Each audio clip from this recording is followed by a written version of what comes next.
So, this week we're starting a brand new series. You notice there's some big clocks on the wall. I want to thank Susie and Chuck and Sharon and Rustin and his family for coming out yesterday and helping us decorate. So thank you guys. But we're starting a brand new series entitled The Ghost of Christmas Past. The goal of this series is to help provide biblical insight on how we can overcome the things that tend to haunt us during the holidays.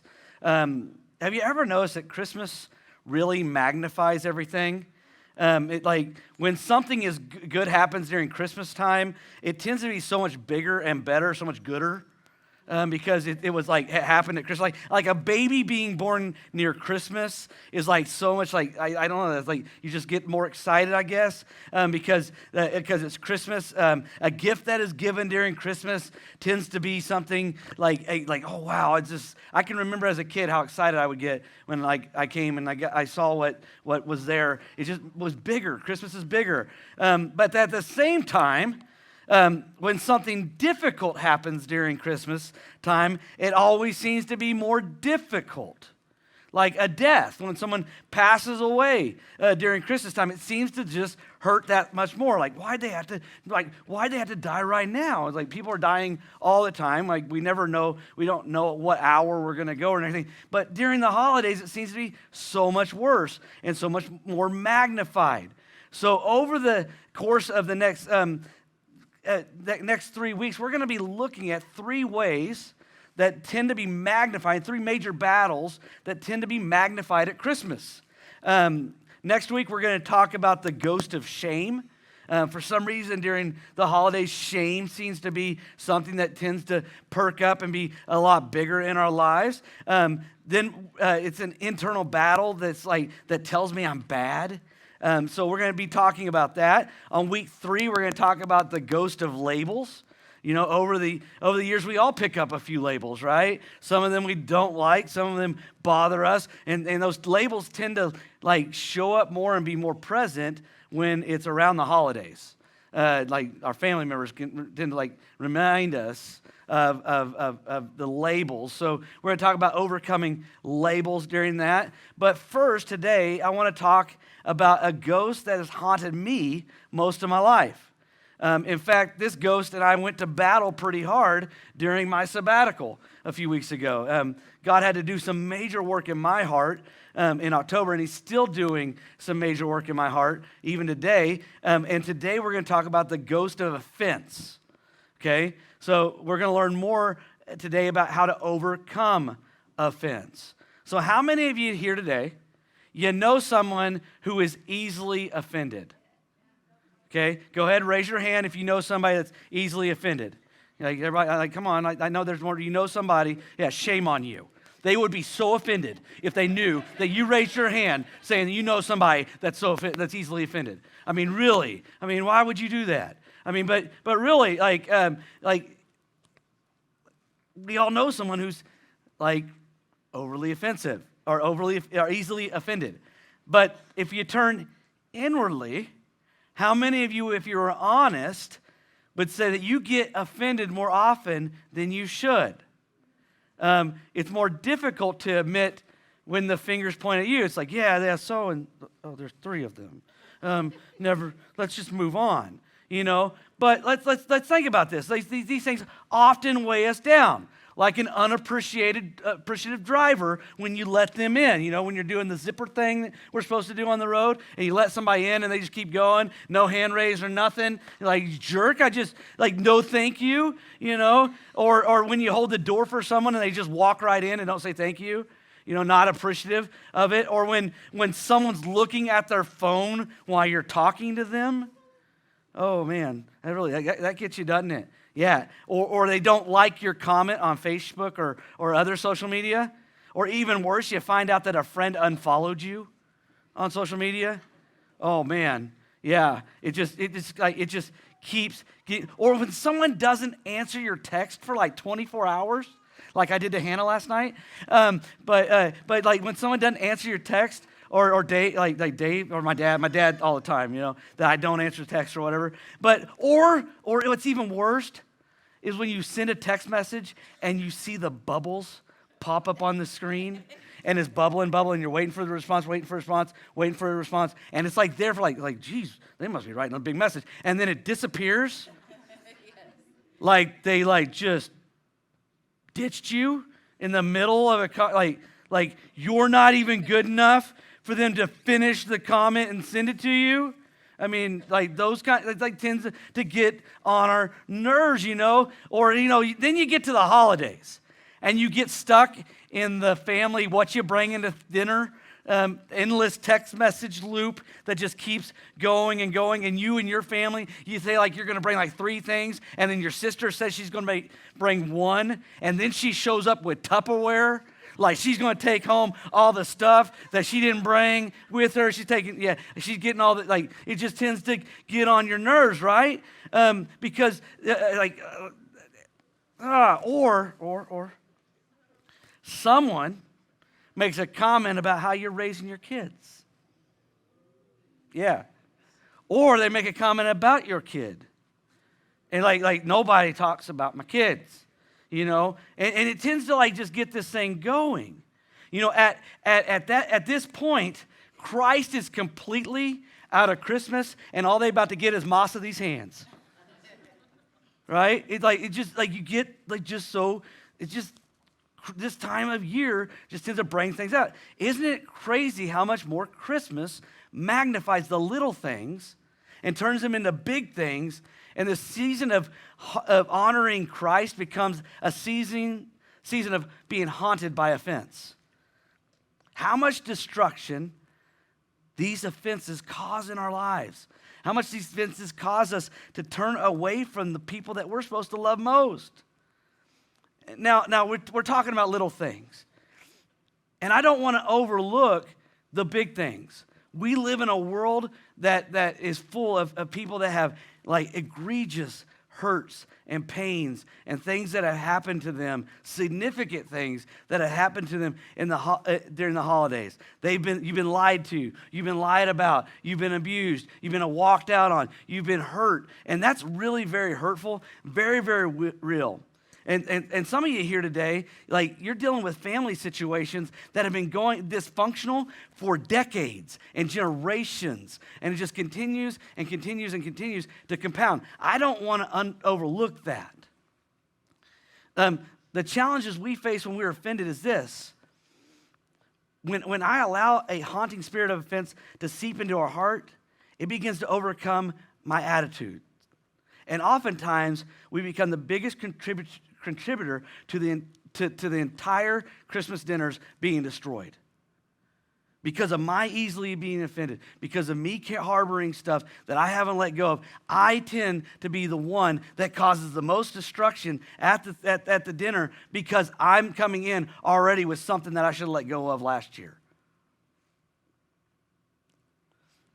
As we sit here today, many of us have families that are divided and friendships that have ended because of offense. And I pray with all my heart that you don't go into this time of honoring the birth of your Savior, Jesus Christ, and opening gifts with a closed heart towards someone that you're called to love. That you don't celebrate the love of Christ while hating somebody that's very close to you. I hope that we never enjoy the grace of Jesus and God without extending the grace of God to the people around us. This is why we're going to talk about offenses today. This is why we're going here. So over the course of my sabbatical, because like I said, this is something I've dealt with all my life, I came to this realization that I have like this heart that is easily offended. In fact, over the course of the year, over the course of my life, I've been conditioned for offense, but also this conditioning has caused me to be prone to take things to get like easily defensive, easily defensive. Like I hear things wrong, I perceive things wrong, I like come at things from this heart of this mindset of rejection because of how I've been ingrained, how I've grown up. So I hear things automatically, like my mom's like, "Is dinner ready yet?" And like I'll hear that as like, "You don't have dinner ready yet? When's the turkey going to be done?" I hear that as, When's the turkey going to be done? You know, these things kind of go on, and it tended, what happened to me is I would tend to go into this cycle of like rejection and fear and all the offense in there. Like, I can't ever do anything right. Nothing's ever going to go. And like before my family would even show up, I'm already in this place of like regretting the entire situation. Like, can't believe I opened my house up to this. I'm going to do it. They're going to do it again. They're going to say something about my kids. I know she's going to say something about my kids. I know something's going to happen. She's going to the kids are going to do something. Or my dogs. My dogs did something. You know, her dogs are worse than anybody else's dogs. But my dogs did something. And my mom's going to do, you know, or the turkey's not done on time. Or this isn't done. That doesn't taste right. All this stuff's going in my head. And already I'm in this place of like, oh my goodness, this is going to be the worst day ever. And you know who it hurts the most? My kids and my wife. Because I'm like just taking this entire like holiday that's supposed to be great and just full of joy and all this stuff, and I've just made it terrible for them because I can't let go of things.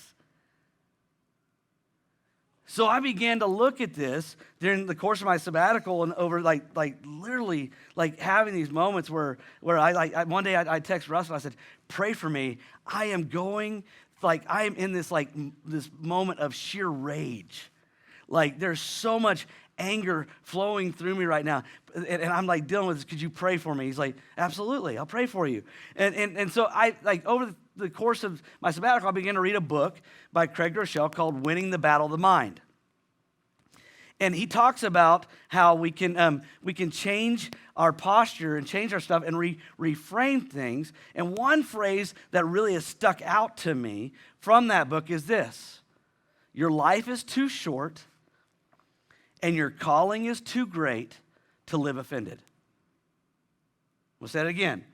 Your life is too short and your calling is too great to live offended. That began to process and replay through my mind. My life is too short. My calling is too great. Why am I living so offended? Why am I living here? Why am I going here?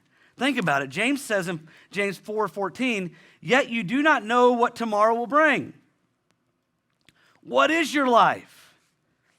For it is a mist that appears for a little time and then vanishes. Like tomorrow is not promised. You know, James goes on to say in the same chapter, he goes like, why do you go around saying what you're going to do tomorrow like you know? You should say, if the Lord wills, then tomorrow I'll do this. If the Lord wills, then we'll see you at Christmas. If the Lord wills, he's like, because you don't hold it in your hand, but life is so short. You know, and nothing reminds me faster than the fact that my daughter's about to graduate high school in a few months. You know, it's like just yesterday it feels like I was up here leading worship on her first Sunday at this church, and she was being passed around the sanctuary as a 3-day, 4-day-old baby, like as everybody's holding her. Like that's, I see her, and that's what I remember. Like, how did we get here? Because life is so short. It's like a vapor. It's like it goes so fast. And like some of you guys, my older friends, like they're like, oh, man, you have no idea. It's like you blinked and you're here. So here's what I had to process. My calling is too great, and so is yours. Your calling is too great to live offended. 1 Peter 2:9, but you are a chosen race, a royal priesthood, a holy nation, a people of his own possession, that you may proclaim the excellencies of him who called you out of darkness into his marvelous light. He's not talking about the preacher here. He's not talking about the kids pastor. He's talking about all of us. We're a chosen race, a royal priesthood, a holy nation, a people of his own possession. And our calling is to proclaim the excellencies of him who called us out of darkness into his marvelous light. Then Matthew 5:13, you are the salt of the earth. But if salt has lost its taste, how shall its saltiness be restored? It is no longer good for anything except to be thrown out and trampled under people's feet. For you are the light of the world, a city on a hill that cannot be hidden. Nor do people light a lamp and put it under a basket, but on a stand, and it gives light to all in the house. In the same way, let your light shine before others, so that they may see your good works and give glory to your Father who is in heaven. God has called you to proclaim the good news, to flavor the world. We're the salt of the earth. How do we lose our saltiness? Offense. Living beneath what God's called us to live. He's called you to flavor the world, to be a light in the darkness. I don't know about you, but my life is too short. And my calling is too great to live offended by something that's small. My life is too short, and my calling is too great to worry about letting my family down by not having the turkey done on time. My life is too short. My calling is too great to get mad because someone didn't say thank you when I opened the door for them. Or someone didn't say hi to me at church this morning. Small people carry big offenses. Small people carry big offenses, and I refuse to be small. Some of us need a little bit more Elsa in our lives. We need to let it go. Let it go. It ain't holding on to me no more. Let it go. Why? Because our life is too short and our calling is too great to live offended. Turn to your neighbor and say, your life is too short. And your calling is too great to live offended. Now say it with me. My life is too short. My calling is too great to live offended. Let it go. See, here's something that we really need to grab a hold of. Proverbs 19:11 says this: good sense makes one slow to anger. It is to your glory to overlook an offense. Say this with me. It's to my glory to overlook an offense. The only person that your offensiveness really destroys is you. When you're offended and you're living in offense, the only person that's destroying is you. So it's to my glory to overlook an offense. And I'm not saying you pretend like it didn't happen. Like it's like, oh, I'm just going to pretend like they didn't just totally do that. I'm just going to pretend they didn't make a comment about my kid. No, it's not that. It's saying that it's not saying I'm overlooking it or I'm making a decision to overlook it. It's a conscious decision to let it go. It's a conscious decision to say it's like a form of forgiveness. I'm letting that go. It's like training my spirit to consciously and intentionally in real time forgive offenses as they happen. It's like an NFL running back bouncing off tackles. Nope.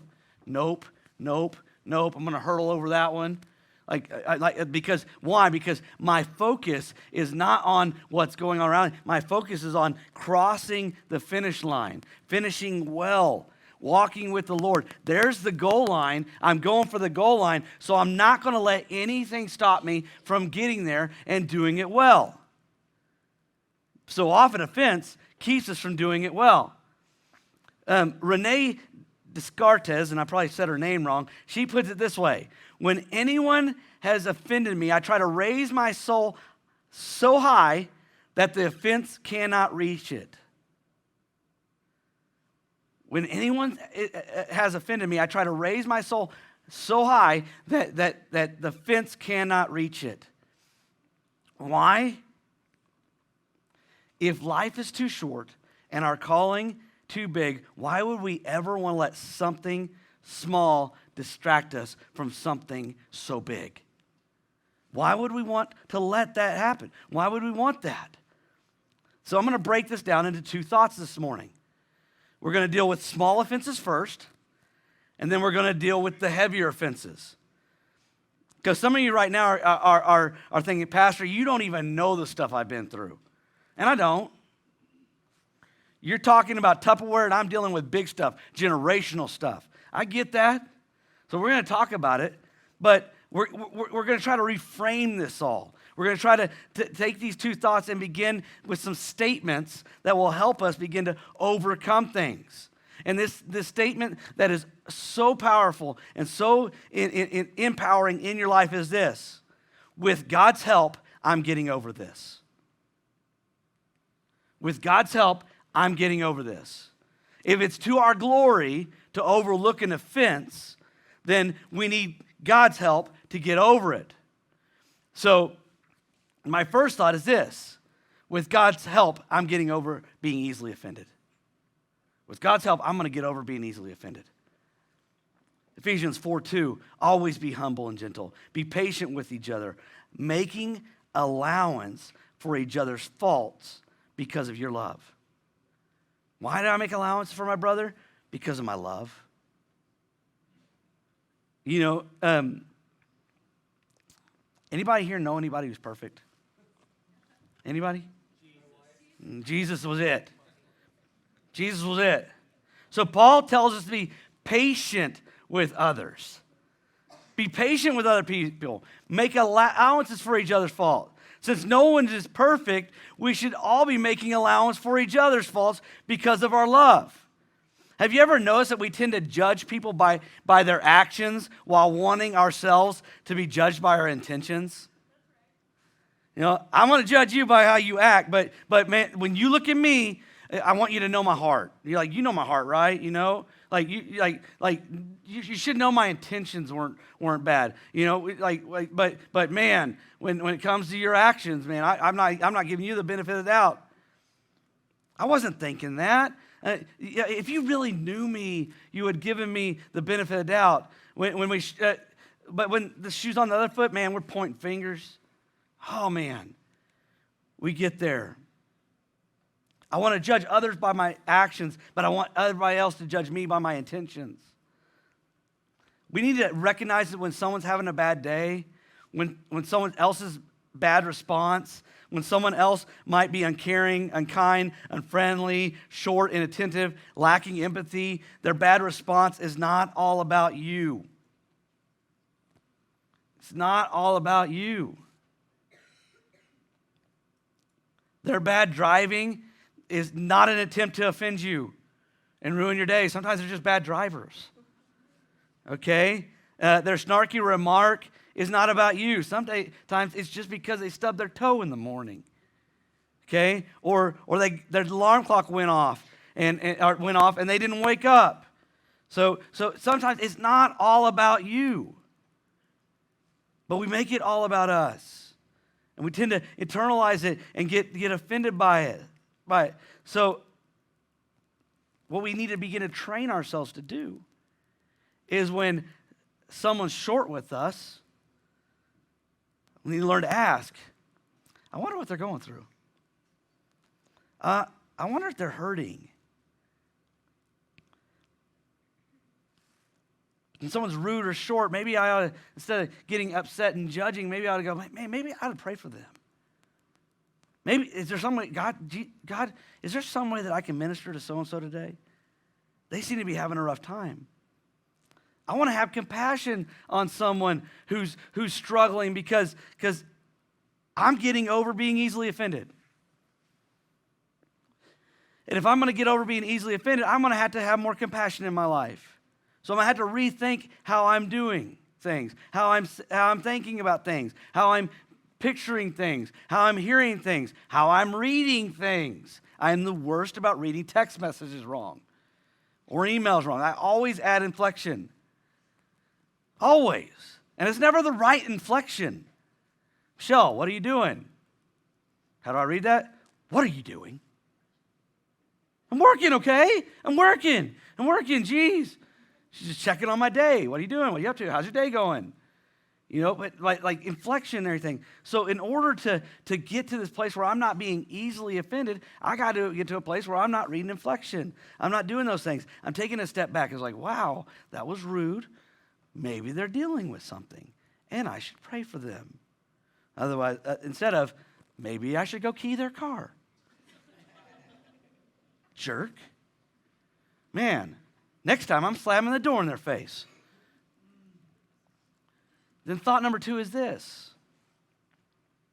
With God's help, I'm getting over big offenses. With God's help, I'm getting over big offenses. I want to spend some time on this, and I want to be very gentle because there are some major wounds represented in this building today. And I know all too well that during Christmas time, that can stir up every betrayal, hurt, abuse, lie, and experience that has become so painful in our lives. And I know it's very, very real for some of us. But here's what you need to realize in the midst of your pain, in the midst of all the stuff that's coming up. You have a choice when you're hurt.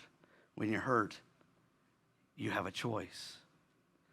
You can go to one of 2 extremes. You can rehearse what happened, and that's what we often do. We rehearse. Like, I can't believe they did that to me. That was totally rude. Why would they want to hurt me? Why would they do that to me? Man, that's just so terrible. That person is awful. I cannot believe that they would say something like that or do something like that. We rehearse it, and then we find people to rehearse it with.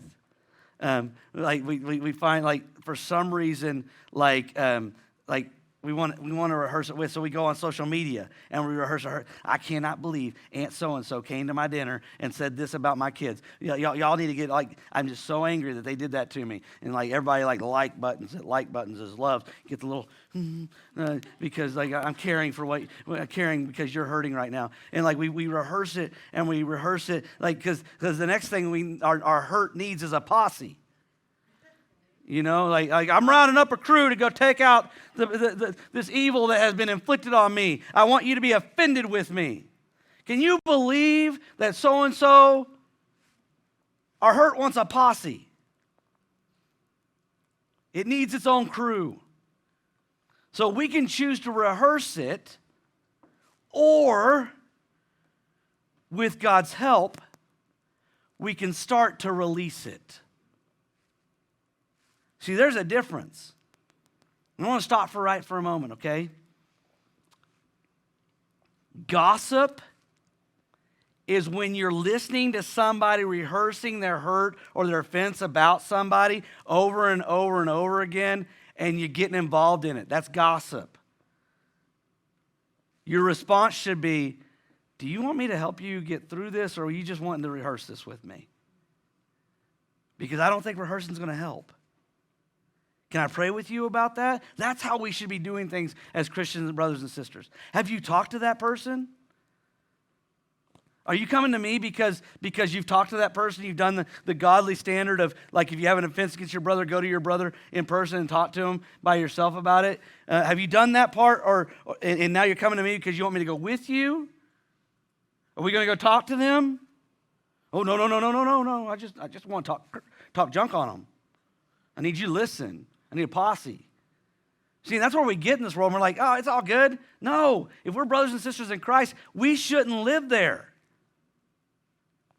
Because then we get offended for the person who's offended, and then they fix it with the person, and we're still offended because they offended our friend. So I'm mad at this person because so-and-so is mad at this person, and that has nothing to do with me. Or a family member.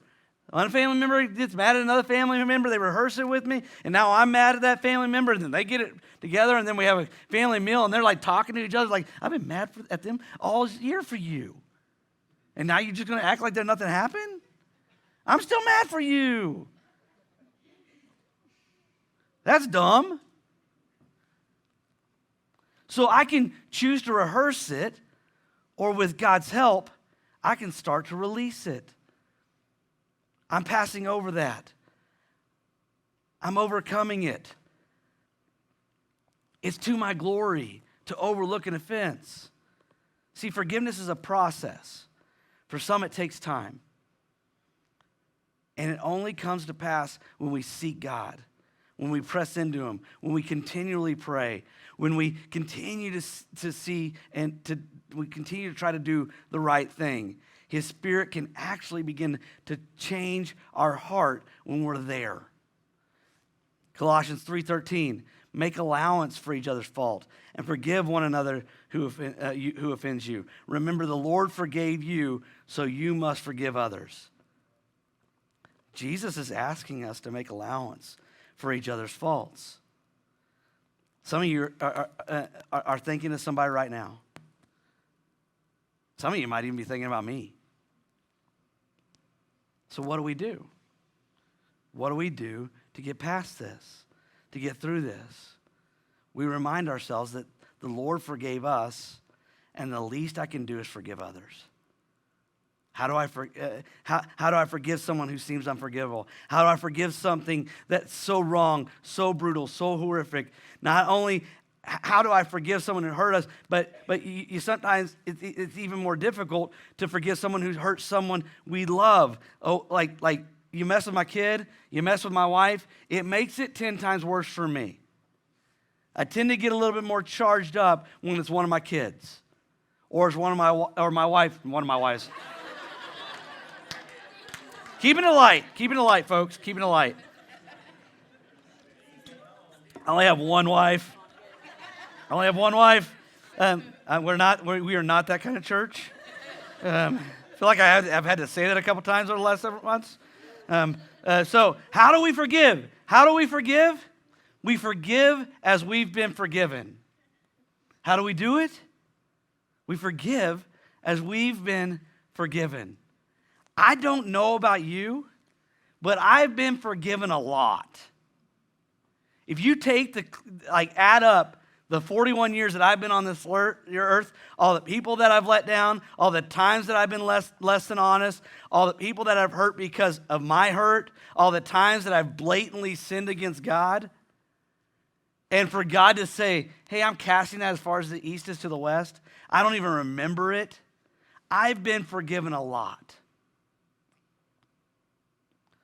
So how do you love and forgive someone who's unforgivable? How do we forgive? The same way that we've been forgiven. Freely I have been forgiven, and freely I must forgive. It's going to be a process of God helping you forgive, of God changing your heart, of God giving you the ability to show grace in a way that He showed you grace.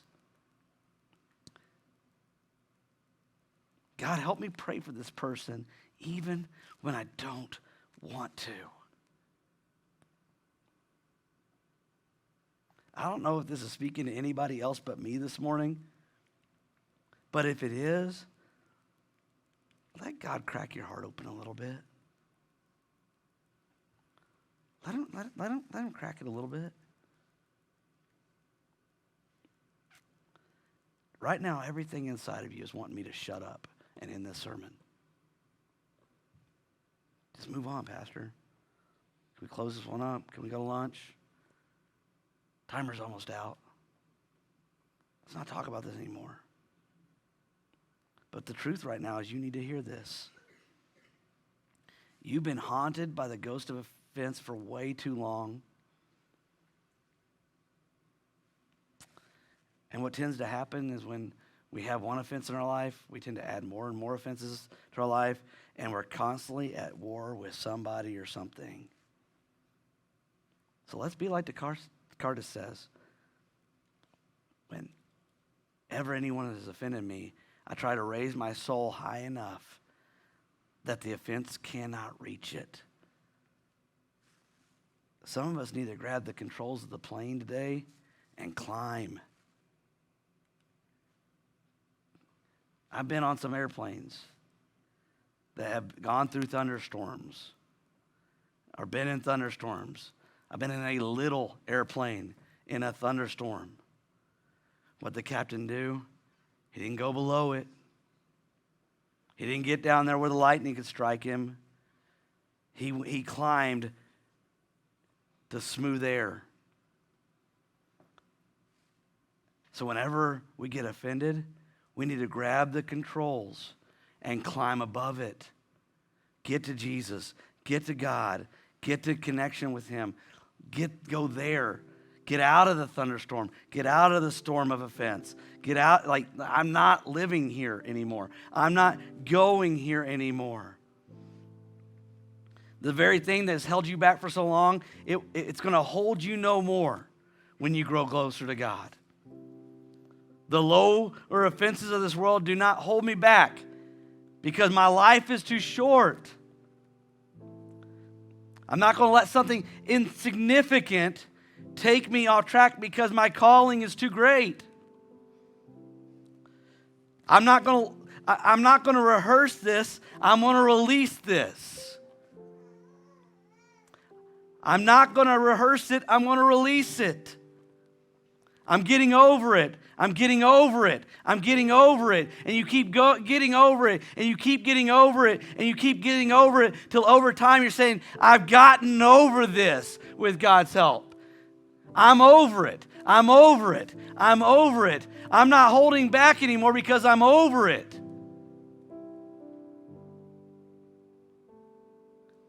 takes time. There's a story in the Bible about a guy named Joseph. One of my favorite characters in all the Bible. See, Joseph's brothers didn't like the favor that he had with his father, so they threw him in a well. A water well, not that the well story is a different story. But they threw him in a well. And then one of them had this great idea. Hey, let's not just throw him in the well. Let's sell him into slavery. So they sold him to some slave traders, and the slave traders took him and sold him off to this guy named Potiphar.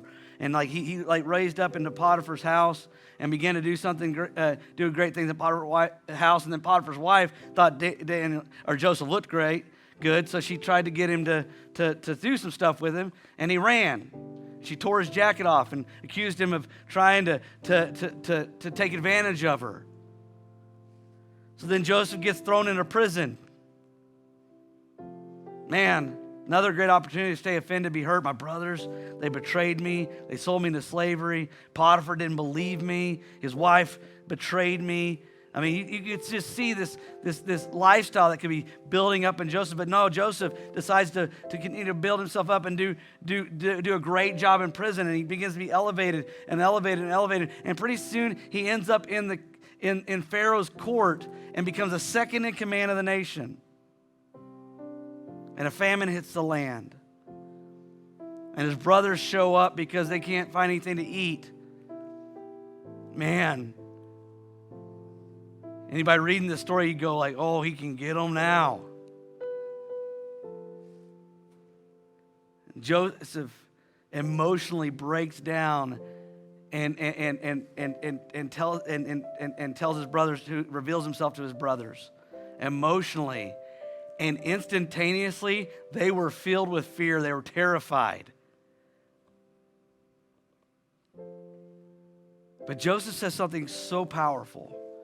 And this has been powerful in my life over the last 2 months. As I look back on, as I went back into my childhood and began to deal with some hurts. So powerful. Had a little help from a good friend in this one. Genesis 50:20. Joseph says to his brothers, as for you, you meant evil against me.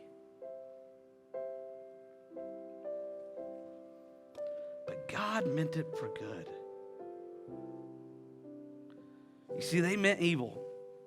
If you've been offended, you've been hurt, you've been knocked down, you're carrying something, that person meant evil. They may not even known they meant evil, but what was meant for evil in your life, my God has turned it. My God has used it. My God is using it for good.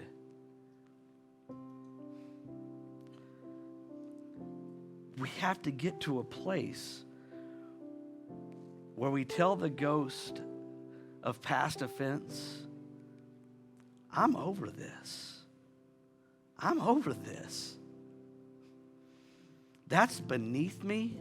I'm not going to let it slow me down any longer. I'm going to do what God's called me to do. And I'm going to leave it in the past where it belongs, in the past.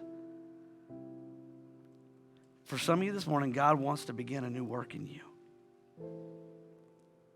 Right now, you're beginning to believe that with God's help, you can finally get over what you've been holding for so long. I believe the Holy Spirit's working right now all over this room, providing comfort and grace in places where there hasn't been comfort and grace.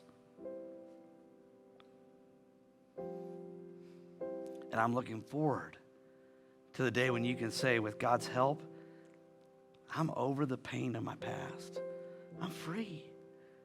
I'm free. With God's help and Jesus' forgiveness, I've learned to forgive that person. I've learned to forgive this. I've learned to walk away from that. Because it's for your glory to overlook, to rise above, to not be held hostage by your offenses. Why? Because your life is too short. And your calling is too great to live offended. Your calling is too great. Do you recognize that?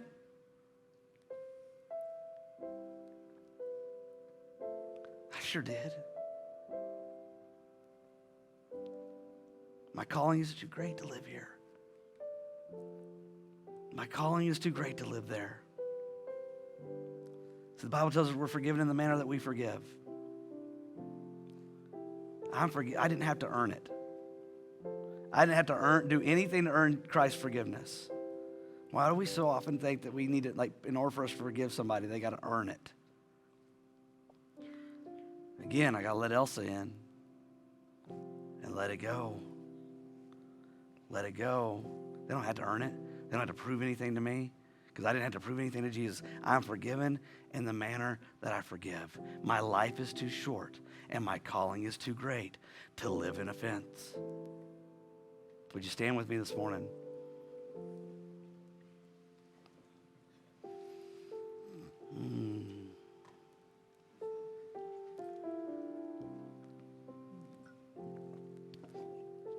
God, as we remember Christ's birth this holiday season, would you help to remind us that the name you gave him was Emmanuel, which literally means God with us. God, you're not infinitely up there above us, looking down on us, absent from us. God, you sent your Holy Spirit to come and provide comfort, to teach us and guide us. So God, right now I pray over every person in this room. God, whether they have little offenses that they haven't gotten over, they got huge offenses that they've not gone over, but that the Holy Spirit begin to reveal to them that their life is too short and their calling is too great to live where they're living. The ghost of offense has haunted them for too long. So God, I pray that as we sing this song in just a moment, they would begin to release the hurt to you. They grab the controls of the plane and begin to climb into your comforting arms. They would overlook the offenses that they're carrying. They quit wearing it as a badge of honor. I earned the right to be angry at this person. I earned the right to hate them, God. But God, that you begin to show them in their heart that we're called to forgive in the manner that we're forgiven. You freely sent your Son, that whoever believes in him should not perish, but have eternal life. And God, you didn't come into the world to condemn the world, but through Jesus that we all could be saved. So God, I pray for that person here that has never began a walk with you. God, that realization that you offer free forgiveness, a way to wash away the sins of our past, God. as far as the east is from the west. So God, I pray that this morning somebody here would confess that you're Lord and believe in their hearts that you raised Christ from the dead. They would make a decision to begin to follow you today. Thank you, Jesus.